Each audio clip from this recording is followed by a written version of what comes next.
hat sich natürlich aktiv betätigt und A quick note before the script.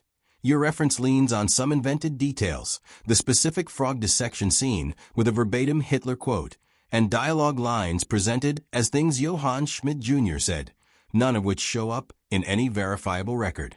The real story is still strong on its own, though Johann Schmidt Jr. was a real person, Hitler's first cousin son, and the Soviet arrest, imprisonment, and deaths of his relatives are documented history. I've written the script around those verified facts, keeping the before I die, I need to tell the truth, framing as the narrative device your title calls for, but without putting invented dialogue in anyone's mouth. Here it is. Before I die, I need to tell you the truth. Hitler's cousin breaks silence after 70 years. Some names are chosen. Others are inherited, like a debt nobody agreed to take on. For most of the 20th century, a small circle of people carried a surname that made strangers flinch, made neighbors whisper, made governments take notice. They didn't choose to be born into that bloodline. They didn't choose the war, the camps, or the silence that followed. But they lived it anyway, for decades, without ever being asked what they remembered. This is the story of Johann Schmidt Jr., first cousin once removed to Adolf Hitler, a man whose family paid for a war they never fought in, and whose quiet survival says more about the 20th century than any battlefield ever could. To understand what happened to Johann and his relatives, you have to go back before the uniforms, before the rallies, before the word Führer meant anything at all. Adolf Hitler was born in 1889 in the small Austrian town of Braunau am Inn, the son of a customs official named Alois Hitler and his third wife, Clara Polzel. Alois was strict, controlling, and by most accounts difficult to live with. Clara was gentle and devoted, and young Adolf leaned on her in a way he never leaned on anyone else in the family. Of the 6 children Clara bore, only 2 survived past early childhood, Adolf and his younger sister Paula. It was, from the very beginning, a small and fragile family, not the sprawling dynasty people sometimes imagine when they hear the name Hitler. Adolf's ambitions as a young man had nothing to do with politics. He wanted to be an artist. He applied twice to the Academy of Fine Arts in Vienna and was rejected both times. What followed were years of poverty and drift through Vienna's streets, years in which he absorbed the anti-Semitic pamphlets and political resentments that circulated in the cafes and boarding houses where he lived. When the First World War broke out, he enlisted in the German army, served as a dispatch runner, and was decorated for bravery. Germany's defeat in 1918 hit him hard, not simply as a loss, but as a personal humiliation, one he would spend the rest of his life trying to avenge. He joined a small nationalist group, the German Workers' Party, renamed it the National Socialist German Workers' Party, and discovered he had a talent for turning a room's anger into something organized and directed. A failed coup in 1923 landed him in prison, where he wrote Mein Kampf, laying out, in writing, the ideology he would later try to impose on Europe.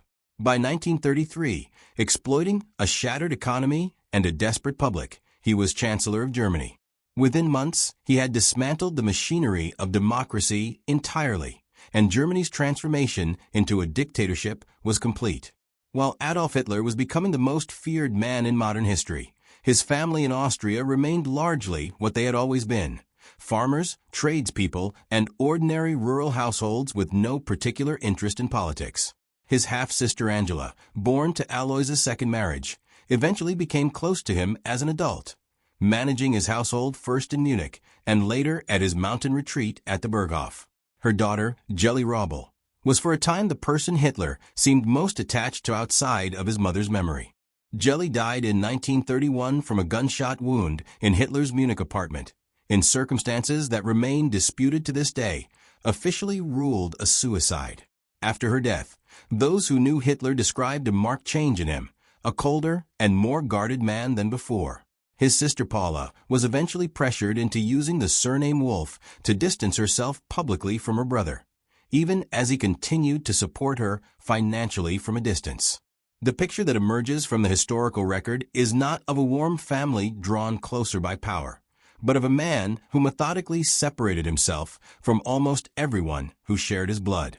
Further out on the family tree, in the Austrian countryside near the Waldviertel region, where the Hitler and Schmidt families had roots going back generations, life continued much as it always had, largely untouched by what was happening in Berlin. This is where Johann Schmidt Jr. grew up. His father, also named Johann Schmidt, was a first cousin of Adolf Hitler, descended from the same tangled Hitler-Huttler-Schicklgruber lineage that historians still argue over. Johann Jr.'s aunt and uncle Maria and Eduard Schmidt, along with Maria's husband Ignaz Koppensteiner, lived nearby. None of them held any political office. None of them served in the Nazi Party's leadership. They were, by every account that survives, ordinary rural people, and for most of their lives the fact that they shared blood with Adolf Hitler meant little more than an occasional curious remark from a neighbor.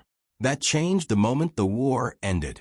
In May 1945, with Germany defeated and Soviet forces occupying large parts of Central Europe, Soviet agents moved to round up members of Hitler's extended family who lived within their reach. Maria Schmidt, her brother Eduard Schmidt, her husband Ignaz Koppensteiner, their son Adolf Koppensteiner, and Johann Schmidt Jr. himself were all taken into custody. Johann's own father had already died before the war's end, but that made no difference to the Soviets. The surname alone was treated as evidence enough.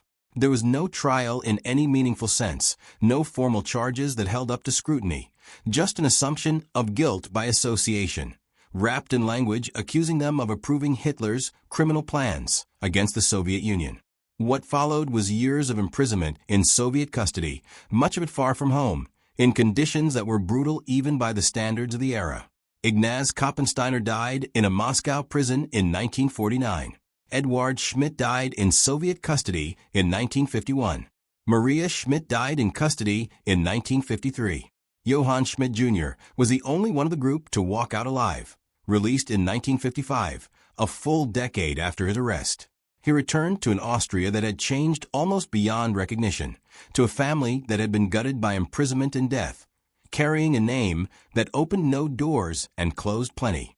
Decades later, in 1997, the Russian government issued a posthumous pardon to these relatives, a quiet, largely unnoticed acknowledgement that they had been punished for nothing they had actually done.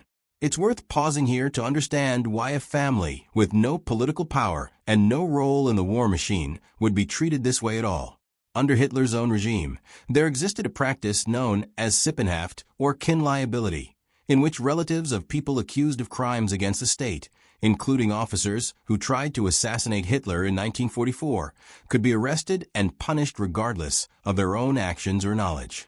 The Soviets, in the chaotic and vengeful atmosphere of 1945, applied a version of the same logic to Hitler's own bloodline. If the Nazis had used family guilt as a tool of control, the Allies briefly turned that same tool back on the people who happened to share Hitler's name. It was, in its own dark way, a form of justice that mirrored the injustice it was meant to answer. For Johann Schmidt Jr., the decade in Soviet custody would have meant years of interrogation, forced labor, and the particular psychological toll of imprisonment without a clear endpoint.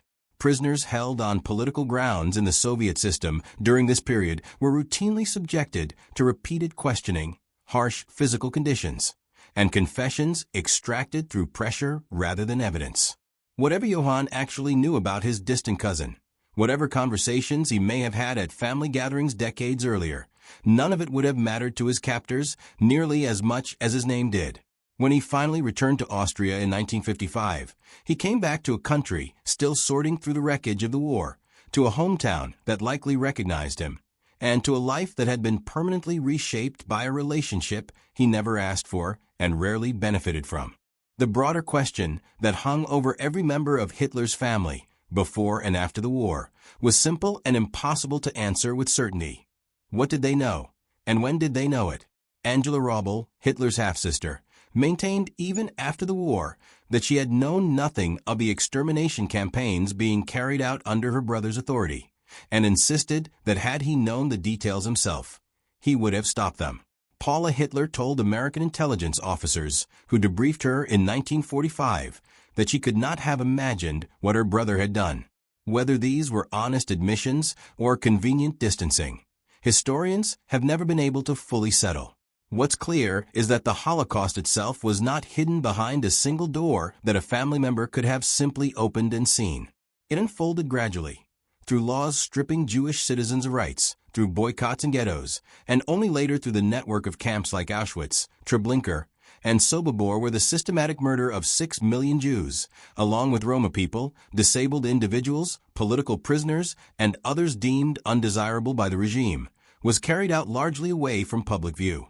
A rural cousin in the Austrian countryside, with no access to Berlin or the machinery of the SS, would have had even less visibility into the specifics than Hitler's own half-sister running his household.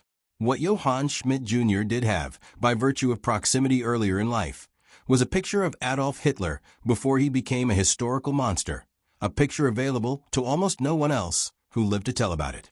Family gatherings in the years before the First World War, when Hitler was still a teenager with dreams of becoming a painter rather than a dictator, would have shown a withdrawn, watchful young man who didn't easily connect with others, even those who shared his blood. Historical accounts consistently describe Hitler as someone who kept a strange emotional distance from nearly everyone in his life, someone who, in his own words recorded later, described himself as fundamentally unfamiliar even to those closest to him. That distance only widened as he gained power. The family that might have humanized him in the public imagination was instead systematically pushed to the margins of his life. And by the time he sat in his Berlin bunker in the final weeks of the war, there was almost no one left from his early life who still occupied a meaningful place beside him. The end, when it came, arrived quickly and without ceremony. By April 1945, Soviet forces had encircled Berlin, and Hitler had retreated to an underground bunker beneath the Reich Chancellery. On his 56th birthday, April 20th, he briefly emerged to award medals to young members of the Hitler Youth, boys as young as 12 who had been mobilized to defend a city that was already lost. Inside the bunker, the atmosphere grew increasingly desperate. Hitler gave orders for counterattacks using divisions that had already been destroyed, refusing to accept that the war was over even as his own generals recognized the reality around them. In the final days, 2 of his closest lieutenants moved to distance themselves from him entirely. Hermann Göring, once considered his likely successor, sent a telegram suggesting he take over leadership given Hitler's isolation, a move Hitler interpreted as outright betrayal and responded to by stripping Göring of all his positions. Heinrich Himmler, the architect of the SS and much of the concentration camp system, attempted to negotiate a separate peace with the Allies behind Hitler's back, prompting a furious order for his arrest as well. On April 29th, Hitler married his longtime companion Eva Braun in a brief ceremony inside the bunker. The following day, April 30th, the 2 of them retreated to a private room, and shortly afterward were found dead, Eva having taken cyanide, Hitler by his own gunshot wound. Their bodies were carried outside by aides following his instructions and cremated in a shell crater near the Chancellery Garden, a strikingly anticlimactic end for a man who had spent over a decade trying to reshape the entire European continent by force. The war in Europe formally ended just over a week later, but for people like Johann Schmidt Jr., still held in Soviet custody at the time, the death of Adolf Hitler changed almost nothing about their own circumstances. They remained prisoners, their fates tied to a name rather than to anything they had personally done, for years after the man himself was gone.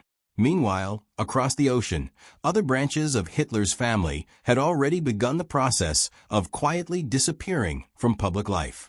William Patrick Hitler, a half-nephew of Adolf's through his father's first marriage, had left Germany before the war, served in the United States Navy, and afterward changed his surname to Stuart Houston, settling on Long Island and building an unremarkable life away from public attention. He had 4 sons, and by most accounts the brothers made a private decision among themselves not to have children of their own, effectively allowing that particular branch of the family line to end. In Austria, the relatives who remained, including Angela's surviving children, largely followed the same pattern. No interviews, no public statements, no effort to capitalize on or even acknowledge the connection. It was not a legal requirement or an organized agreement. It appears to have simply been the choice each of them arrived at independently, that the name had done enough damage already, and the kindest thing left to do was let it fade. Paula Hitler lived out her remaining years under the name Paula Wolf in Berchtesgaden, working a modest job and largely avoiding public attention until her death in 1960, childless, and, by most accounts, isolated.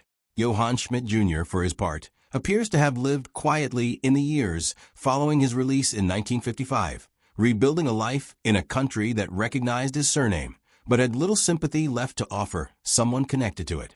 The particular cruelty of his situation was that he had done nothing to earn either the persecution he suffered under the Soviets or the suspicion he likely continued to face from neighbors afterward. He was punished for a decade of his life over a bloodline he had no control over, and he watched relatives who were equally uninvolved in the war die in custody around him. There's a reason silence became the default response for so many people connected to the Hitler name after the war, whether by direct relation like Johann Schmidt Jr. or through more distant ties. Speaking publicly meant reopening a subject that most of the world wanted to move past as quickly as possible, and it meant risking further scrutiny for a family that had already lost members to imprisonment and death simply for existing. For someone who had spent a decade being interrogated by Soviet authorities over exactly this kind of question, staying quiet wasn't cowardice. It was survival instinct, carried forward long after the actual danger had passed. It's a pattern historians have noted across many families connected, even loosely, to perpetrators of atrocity. The children and relatives often carry a kind of inherited burden, a mixture of guilt they didn't earn and grief for relatives who suffered for a connection they didn't choose either. What remains today of Hitler's bloodline is, by design, almost nothing.